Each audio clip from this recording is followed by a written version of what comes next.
Hey, Micromap here.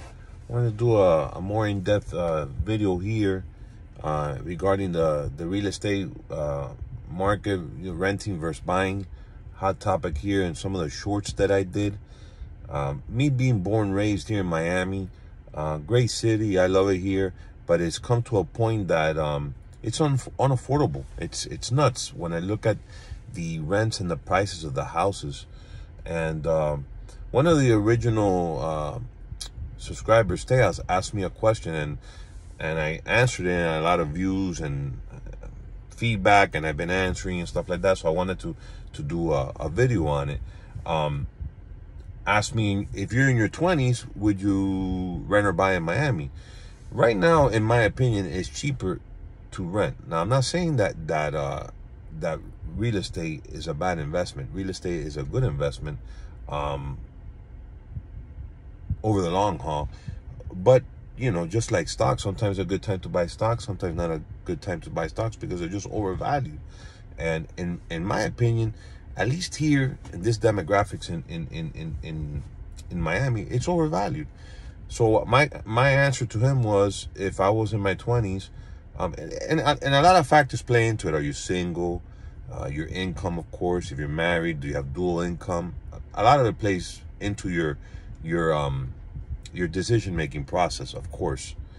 But if I were in my 20s and let's say single, it'd be tough to get ahead here in this city. First of all, the job market here, in my opinion, is not the greatest. And you could look at reports on Miami being basically a broke-ass city. I have a lot of dealer friends that, independent dealers, not big franchise dealers, but like independent dealers that have picked up and gone to just even up north Florida, Orlando, stuff like that, and are doing better. A lot of bad credit here. Sure, a lot of people with money are coming in, and that's why the prices have elevated, especially after COVID, with all that remote work that everybody was working from home. And a lot of people from California and New York migrated over here and caused an explosion in prices. And it's good for me because I'm grandfathered in, what you want to call grandfathered in. I bought back in 04, 05, and investment property. And sure, would I like to buy more? Yeah, but just right now it doesn't make sense. Location is very important. Miami is a very desirable place. The weather's beautiful. The beaches are great. But Miami is hectic. I mean, I've grown up here, and it's overpopulated. They're building more, and they're trying to build more. There's not a lot of land. They're building more, and just making the congestion worse than what it is. And the people, for the most part, are rude.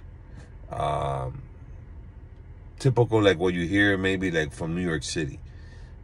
That's why a lot of people are going to the Midwest. I know they call it Midwest like the armpit of America. I don't know. I've only been here, so chime in on the video in regards to that. I know Intel is building a big plant in Ohio, and that might be good for Ohio real estate. But I know it's cold. It's very cold over there. There's parts of Florida you can still go to that are affordable, like Sebring, for example. I have my father-in-law went over there to live, but that's more like a snowbird town. So when it gets cold up north, the snowbirds come down and stay there for the winter. There were houses there in 2019 going for 100 grand. Now you can't get anything there for 200 grand.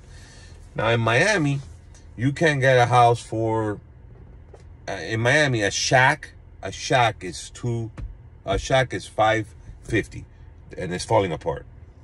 $550 and it's falling apart. It's disgusting. Apartment 1-1s $225, and a 2-2 $300,000, more or less. Now remember, as a real estate, as an owner of a property, if you own it, like me, my house, I have to pay taxes, I have to pay insurance, and I have to maintain my property. In 2020, the insurance company say, hey, your roof is too old.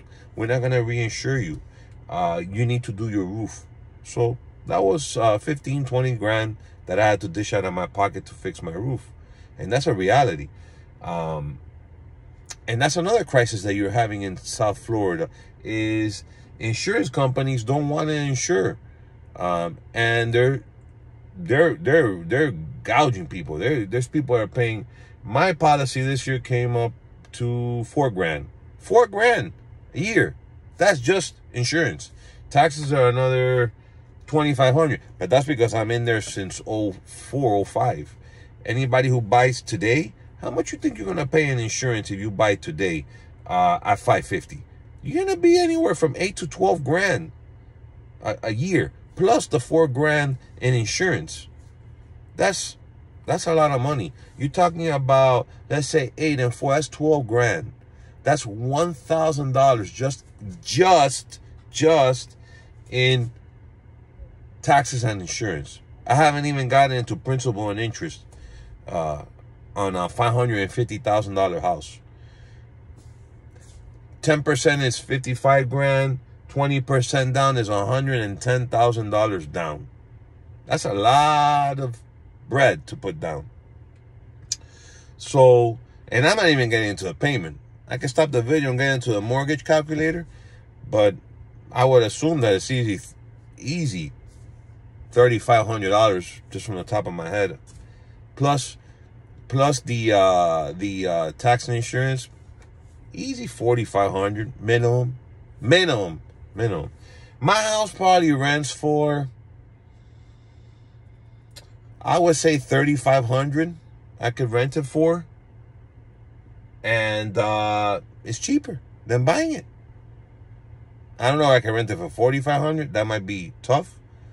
But you know, $3,500. My plan eventually will be, I got a kiddo, so she's in high school. I don't want to uproot her, but my plan eventually is to rent the house and get my income from my house and my apartment and go live somewhere where it's cheaper. That's what makes sense for me and my wife. And I would like to have a little goat, maybe a little goat, or you know, several doggies, some chickens. Pick up the chickens and eat the eggs. I've always wanted to be like a semi farmer. But Miami it's becoming untouchable. It's like parts of Cali. Parts of Cali is like, it's like $1 million. It's crazy. So for the younger generation, you know, I mean, there's jobs out there that are better in the Midwest, and they pay better. They don't want to pay here in Miami. They don't. I've been here for my whole life, and I got caught up in the 2008 recession, 08, 09. I had to stop paying my house. I lost my job. It was a disaster. Everybody I talked to, no, I'm not paying my house. Everybody. There's not one person in Miami that I knew that wasn't paying their house in 08, 09. Nobody paid their house. Nobody. Or their credit cards. Everybody stopped paying everything. And I lost my job. I lost my job of 10 years. I was doing well. And my baby who was just born, my wife wasn't working. And it was chaos. I had to stop paying the house. Thank God I got a modification. I got a 40-year mortgage. 40-year loan they did for me. 40 years. 40 years.